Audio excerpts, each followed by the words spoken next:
please. Can I have your attention, robot? Please! Thank you.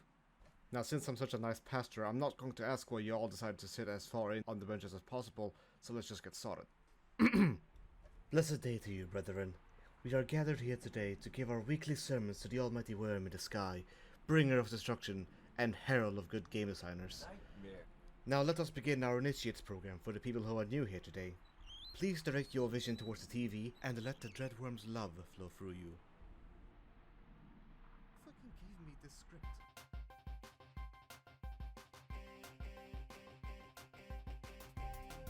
Like their properly educated counterpart, the summoner makes use of books for their main weapons. But they are nowhere near the same kind. Where scholars use college textbooks that are almost as reasonably priced as anything on the Sword of the Ark market board, summoners use picture books that they stole from some random blue child. They can use this book to cast Ruin and Outburst on their enemies, as well as insert COVID joke here. These become more potent as you actually learn to read, except Outburst, which still has to repeat first grade. You also get the ability to apply both styles at once, and the ability to make like a boomer and spread the disease to any enemy not practicing social distancing. At this point you might be thinking, well, this is just a bunch of baloney! I wanted to summon monsters to fight for me, but now I'm just maintaining thoughts! To which I reply, Yes, that is what you are going to be doing most of the time when you are playing Summoner. Hey, Future Cat here.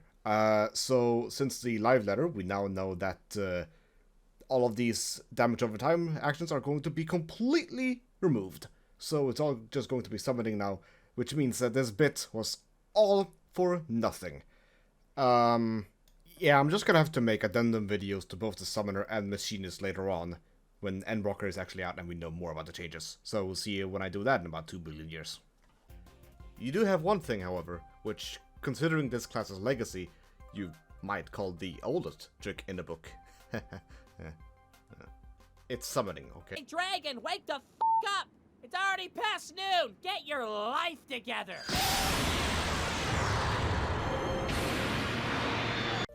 Unlike in real life, here you have 3 friends that you can call and help you in battle. Flaming Hot Cheetos deals the most single target damage, Jalapeno Popper deals the most AoE damage, and Chicken Nugget, much like an actual McNugget, is a sponge that helps mitigate damage. By default, they will just auto-attack whatever it is you're fighting, but for them to do the good shit, you need to dip them with the Snack Assault actions, which commands your snack friend to do whatever they're doing, but better. Using a Snack Assault action also makes your mouth extra spicy, making you able to spit fire at the enemy. And then you have Super Snack Assault, which is like a regular Snack Assault, except always AoE and on a much longer cooldown. We're not done yet, we still have to go over your main resource. Yes, we're only that far in yet. You use this or this to get this, which you use to cast this or this. This is better in AoE, this is better for single targets. Normally, I would be more enthusiastic about this. However, Sad Cat is still very much mourning the loss of 3rd Aether. Oh yeah, I completely forgot about the cold scene from the beginning of the video. Let me just, there, and there, and there. At a later point in thine pilgrimage, the great worm will acknowledge thine devotion to him, and anointeth thee with a glimpse of his power. This power can be ritually tapped into with Dread Worm Trance, a state of euphoria in which thine words become instant and curses flare. At the climax of this carefree existence, thine wishes shall overrule reality and catalyze the Dreadworm's love into a force of raw destruction, whilst tossing thee back to your grounded existence. However, completing this ritual affirms the worm's love of thee, granting thee the power to bind a fraction of his might to thine snack friend, causing destruction to thine foes at thine command, and using his might to call judgment from on high.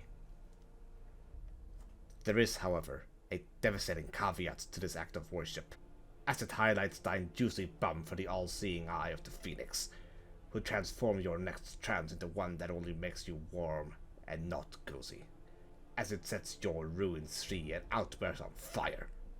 To make matters worse, it also summons a false idol of himself to splooge over everyone with warm, silky healing. And as if it wasn't enough, this idol attempts to assert himself in the Dreadworm spot by also blasting thine foes and calling judgment from on high as if it was his own idea.